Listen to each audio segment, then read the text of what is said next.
नमस्कार दोस्तों, मैं Sonu Gupta, motivational speaker, mentor और ज्ञानी बाबा। इंसान गरीब क्यों होता है? क्या वो मेहनत कम करता है? उत्तर है नहीं। वह पूरे दिन मेहनत करता है, अपने पसीने के साथ-साथ खून भी बहाता है। धूप हो या छाँव हो, वो घर से बाहर निकलता है और जी तोड़ के मेहनत करता है, फिर भी वो गरीब होता है। वहीं पर अगर तुलना करें तो एक अमीर इंसान दिन-रात रात चौगुनी बढ़ता रहता है। ऐसा क्यों होता है भाई? तो मेरे नज़रिए में ऐसा केवल एक कारण से होता है, वो है जानकारी का अभाव। गरीब के पास जानकारी नहीं होती कि उसे अमीर कैसे बन सकते हैं और अमीर के पास वो जानकारी भरपूर मात्रा में इकट्ठी होती है और वो उसका प्रयोग करके दिन दोगुनी और रात चौगुनी बढ़ोतरी करता है। तो मित्रों, आज हम ऐसे ही एक जानकारी की बात करेंगे जो कि सचिन तेंदुलकर आते हैं और बोल के चले जाते हैं, एसआईपी करो। लेकिन कौन जानता है कि एसआईपी का मतलब क्या होता है? आज हम उसी एसआईपी को समझाने के मकसद से ये वीडियो तैयार कर रहे हैं। एसआईपी का पूरा नाम होता है सिस्टमेटिक इन्वेस्टमेंट प्लान, और ये आपको एक इकोनॉमिकली फ्रीडम बनने के लिए, इकोनॉमिकली फ्री बनने के लिए एक तरीका प्रोवाइड करता है। आप एसआईपी के द्वारा एक निश्चित समयावधि के अंदर पे पैसे को म्यूचुअल फंड में जमा कर सकते हैं। और म्यूचुअल फंड में जमा करने का तरीका होता है कि आप किसी एक फर्म के थ्रू उस एसआईपी को हर महीने जमा करते हैं, पैसे को जमा करते हैं एसआईपी के थ्रू, और वो म्यूचुअल फंड फर्म उस पैसे को इन्वेस्ट करती है शेयर्स में या म्यूचुअल फंड के थ्रू, जहाँ भी इन्वेस्ट करना हो वहाँ पे इन्वेस्ट करती है और उससे वो अर्निंग करती है। तो जिस फर्म में आप उस पैसे को जमा करते हैं, ऐसा नहीं है कि वो फर्म फ्री का काम करता है। वो फर्म आपसे एक माइनर सा अमाउंट चार्ज करता है, और उस अमाउंट को देखना भी आपका काम है कि कौन सा फर्म ज़्यादा अमाउंट चार्ज कर रहा है और कौन सा फर्म ज़्यादा अमाउंट चार्ज नहीं कर रहा है। आंख बंद करके इस चीज़ को जमा नहीं करना है। तो एसआईपी हमारा एक ऐसा माध्यम है जिससे कि हम हर महीने या 3 महीने पे या 1 साल पे एक निश्चित राशि जमा कर सकते हैं, जिससे कि हमारा पैसा भी जमा होता रहेगा और उस पे हमें कुछ लाभ भी मिलता है ब्याज के रूप में। एसआईपी का मुख्य उद्देश्य होता है कि आपको जो पैसा है वो मार्केट में जाता है, और मार्केट में जब शेयर्स में इन्वेस्ट किए जाते हैं या कहीं भी इन्वेस्ट किए जाते हैं, तो एसआईपी के माध्यम से आपके उस रिस्क को कम करना है जो कि शेयर्स में या मार्केट में इन्वेस्ट करने पे होता है। जब आप हर महीने जमा करते हैं तो ये आपके पैसे को इक्वलाइज करता है, आपके पैसे को फैलाता है और आपके रिस्क को कम करता है। जब आप म्यूचुअल फंड स्टार्ट करते हैं तो म्यूचुअल फंड स्टार्ट करने के टाइम पे एक मैंडेट होता है जिसके थ्रू आपका पैसा ऑटोमेटिकली आपके अकाउंट से कट जाता है, जो भी निश्चित अमाउंट आप उसको असाइन किए हुए होते हैं। म्यूचुअल फंड के एक यूनिट को एनएवी बोलते हैं। एनएवी का मतलब होता है नेट एसेट वैल्यू। एनएवी की वैल्यू जैसे जैसे बढ़ती है आपकी धनराशि वैसे वैसे बढ़ती जाती है। एनएवी की वैल्यू जैसे जैसे घटती है आपकी धनराशि वैसे वैसे घटती जाती है। तो अब हम बात करेंगे कि एसआईपी करने में सबसे बड़ा फायदा क्या है और कहाँ है। तो एसआईपी का जो सबसे पहला फायदा है वो है पैसे को औसत करना। पैसे को औसत कैसे करता है, एक एग्जाम्पल के तौर पे मैं बता दूं कि जब आप कोई भी एक धनराशि लेते हैं, जैसे मान लीजिए हमने 1,000 रुपये ले लिया कि 1,000 रुपये की एसआईपी हर महीने हम जमा करेंगे। तो 1,000 की एसआईपी के तौर पे अगर हम देखें तो मान लीजिए कि 100 एनएवी मतलब नेट एसेट वैल्यू हमें मिल रही है 1,000 के रुपए पे। तो वो जो 100 एसेट वैल्यू है वो हमें मिल गई। अब अगले महीने का टेन्योर आता है, हम फिर 1,000 रुपये देते हैं। अगर वो धनराशि हमारी उतनी ही है, लेकिन अगर एनएवी की वैल्यू उस समय 8 रुपये हो गई है तो वो हमें मिलेगा 125 यूनिट, जो कि पहले 10 रुपये थी और उसके हिसाब से हमें 100 यूनिट मिला हुआ था, तो 125 यूनिट मिलेगी।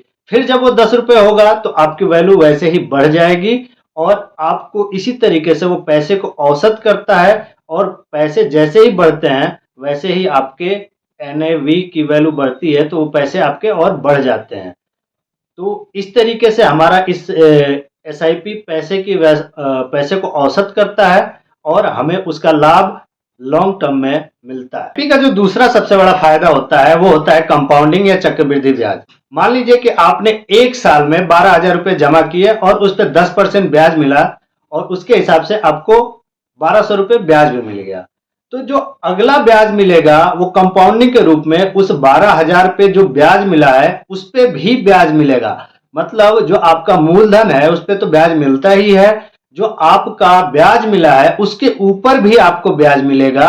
ये होता है कंपाउंडिंग।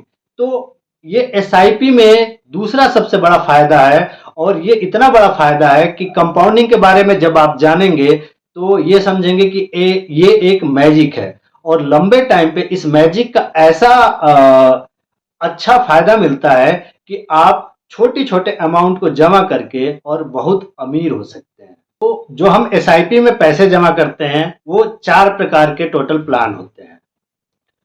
वो 4 प्रकार के प्लान कौन कौन से होते हैं? Top up SIP, flexible SIP, trigger SIP और परपेचुअल एसआईपी। तो हमने अभी जो 4 प्रकार के एसआईपी के बारे में देखा, एक एक करके अब एक्सप्लेन करता हूं मैं। पहला है टॉप अप एसआईपी।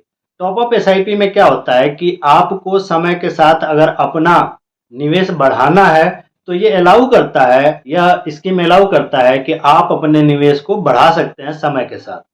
ये होता है टॉप अप एसआईपी। दूसरा है फ्लेक्सिबल एसआईपी। इसमें बहुत फायदेमंद रहता है ये, क्योंकि इसमें जो निवेश राशि है वो ग्राहक के जरूरत के हिसाब से, आपके जरूरत के हिसाब से बढ़ाई या घटाई जा सकती है। जैसे आपकी जरूरत है, जिस प्रकार से आपके पास पैसे की अवेलेबिलिटी है उस हिसाब से आप अपनी धनराशि को बढ़ा सकते हैं जो हर महीने जमा करते हैं। और या अगर आपके पास पैसे की अवेलेबिलिटी कम है तो उस महीने या उसके अगले महीने जब भी चाहे आप उस धनराशि को कम कर सकते हैं। और इस तरीके से फ्लेक्सिबल एसआईपी काम। जो तीसरा स्कीम है वो है ट्रिगर एसआईपी। इस एसआईपी में आप अपने जो निवेश करने की तिथि है उसको निर्धारित कर सकते हैं अपने अनुसार। और अगर बाजार में गिरावट आई है या आप चाहते हैं कि आप अपने निवेश को दूसरे एसआईपी में शिफ्ट करें तो ट्रिगर एसआईपी उसको शिफ्ट करने की सुविधा देती है। है वो है परपेचुअल एसआईपी। परपेचुअल एसआईपी में परिपक्व की या मैच्योरिटी की कोई भी तिथि निश्चित नहीं होती या कोई भी ईयर निश्चित नहीं होता। इसमें आप जब तक चाहें तब तक निवेश कर सकते हैं। ये सुविधा ऐसी परपेचुअल एसआईपी देती है। अब हम आते हैं एसआईपी के उन बिंदुओं पे जिसको हर कोई दरकिनार करता है और ध्यान नहीं देता है। मेरे हिसाब से ये 5 गलती किसी भी एसआईपी करने वाले को नहीं करनी चाहिए और अगर वो इस गलती को करता है तो उसका खामियाजा नुकसान के साथ भुगतना पड़ता है। एसआईपी में जो पहली गलती है वो है क्लियर गोल का न होना। जब भी आप एसआईपी को स्टार्ट करते हैं तो उसका पर्पज आपको पता होना चाहिए कि ये किस पर्पज के लिए हम एसआईपी स्टार्ट कर रहे हैं। जैसे बहुत सारे लोग होते हैं जो अपनी बेटी की शादी के लिए एसआईपी स्टार्ट करते हैं, बहुत सारे लोग होते हैं जो बच्चों की पढ़ाई के लिए इन्वेस्ट करते हैं, बहुत सारे लोग होते हैं जिनका कोई और पर्पज हो सकता है। तो उस पर्पज का क्लियर होना बहुत ही जरूरी है। अगर आपका पर्पज क्लियर नहीं है तो एसआईपी करने का कोई खास बेनिफिट नहीं होगा, क्योंकि आप केवल पैसे जमा करते रहेंगे और गोल का पता ही नहीं होगा। तो ये जो है गलती ना करें। एसआईपी कर स्टार्ट करने से पहले या एसआईपी को करने के बाद आपको अपना गोल क्लियर करना बहुत ही जरूरी है। जो दूसरी गलती है वो है समय पर इन्वेस्टमेंट को ना बढ़ाना। ये ऐसी गलती है कि आप जब एसआईपी में पैसे जमा करते हैं और एक ही अमाउंट हर महीने जमा करते रहते हैं तो एक समय के बाद उस अमाउंट की वैल्यू बहुत कम हो जाती है। उस समय के साथ वैल्यू ऑफ मनी घटती जाती है तो वो अमाउंट उतना खास कारगर नहीं होता। तो इस अमाउंट को खास कारगर करने के लिए समय के साथ अपने इन्वेस्टमेंट की वैल्यू को बढ़ाते रहें। मतलब जो अगर मान लीजिए कि आप 1 साल तक 1,000 रुपये जमा कर रहे हैं तो अगले साल कोशिश करें कि उस 1,000 को बढ़ा के 1,100 या 1,200 रुपये हर महीने कर दिया जाए, ताकि समय के साथ जो इन्फ्लेशन है उसको कंपेयर करके आपका अमाउंट भी बढ़ता रहे और उसी हिसाब से उस पे आपको ब्याज भी मिलता रहे और कंपाउंडिंग का खास मजे ले सकें आप। जो एसआईपी में चौथी गलती है वो है अपने पोर्टफोलियो का समय समय पर रिव्यू ना करना। आदमी जब लॉन्ग टर्म के लिए कोई भी इन्वेस्टमेंट करता है तो सोचता है कि पैसे डालो और भूल जाओ। बिल्कुल सही है, ये करना गलत नहीं है, लेकिन जहाँ पैसे डाल रहे हैं वहाँ समय समय पर उसका अवलोकन करना बहुत ही अनिवार्य होता है।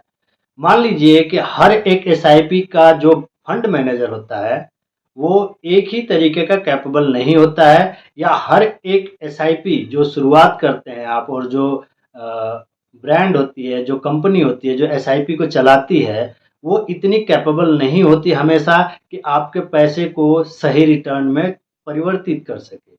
तो उसके लिए आपको अपने पोर्टफोलियो को समय-समय पर रिव्यू करना बहुत ही आवश्यक है, और जो एसआईपी, जो फंड आपका सही टाइम पे, सही समय पे अच्छा परफ़ॉर्म नहीं कर रहा है, उसको दूसरे फंड में शिफ्ट करना आप ही का काम है। क्योंकि फंड मैनेजर तो आपके पैसे का मतलब केवल इतना जानता है कि उसको इन्वेस्ट करना है और रिटर्न देना है, लेकिन कई बार वो रिटर्न नहीं मिलता है। तो अगर आप समय पे, सही समय पे अपने पोर्टफोलियो का रिव्यू नहीं करेंगे कि कौन-सा आपका फंड जो है वो सही परफ़ॉर्म कर रहा है और कौन-सा फंड सही परफ़ॉर्म नहीं कर रहा है, तो आपका किसी न किसी फंड में नुकसान ज़रूर होगा। तो सही समय पे अगर आप अपने फंड का रिव्यू कर रहे हैं, तब तो बहुत अच्छा है। अगर आप नहीं कर रहे हैं, तो ये एसआईपी की चौथी बड़ी बड़ी गलती होगी। जो एसआईपी के टाइम पे 5वीं सबसे बड़ी गलती है, वो है समय से पहले एसआईपी को बंद कर देना। असल में एसआईपी जो है एक लॉन्ग टर्म इन्वेस्टमेंट प्लान है। शॉर्ट टर्म में इसमें अच्छी खासी कमाई नहीं होती है, ये लंबे समय में अच्छी कमाई करता है। क्यों? क्योंकि आपके पैसे को कंटिन्यूअस औसत करता रहता है और कंपाउंडिंग का भी बहुत अच्छा फ़ायदा मिलता है। आपको चक्रवृद्धि ब्याज मिलता है। तो कम समय में मान लीजिए कि आज आपने जमा किया पैसे और 1 साल के अंदर मार्केट गिरा हुआ है और आपने पैसे निकाल लिए, तो आपका पैसा घाटे में निकलेगा। लेकिन उसी को आप 10 साल या 15 साल के लिए छोड़ देते हैं, या जो समय अवधि आपने तय की है, जो टारगेट आपने तय किया है, उसके बाद अगर एसआईपी को बंद करते हैं, तो मैं गारंटी लेता हूँ आपको नुकसान कभी नहीं हो सकता है। तो एसआईपी में ये गलती बिल्कुल ना करें कि जो आपकी समय सीमा तय की है उससे पहले आप एसआईपी को बंद कर दें, या अभी जमा किया और कुछ दिनों बाद पैसे की ज़रूरत पड़ी तो उसको निकाल लिया। इस तरीके के काम बिल्कुल ना करें एसआईपी में, तो आपको अच्छा खासा रिटर्न मिल सकता है। अगर आप जल्दी पैसे निकाल लेंगे तो नुकसान होना तय है। अब इसी के साथ हम लोग इस सेशन को समाप्त करते हैं, और अगले सेशन में मैं बताऊंगा कि एसआईपी में इन्वेस्ट आप खुद से कैसे कर सकते हैं और क्या-क्या चीज़ें देखनी होती हैं। तो तब तक के लिए मैं आपसे विदा लेना चाहूँगा। जय हिंद, जय भारत।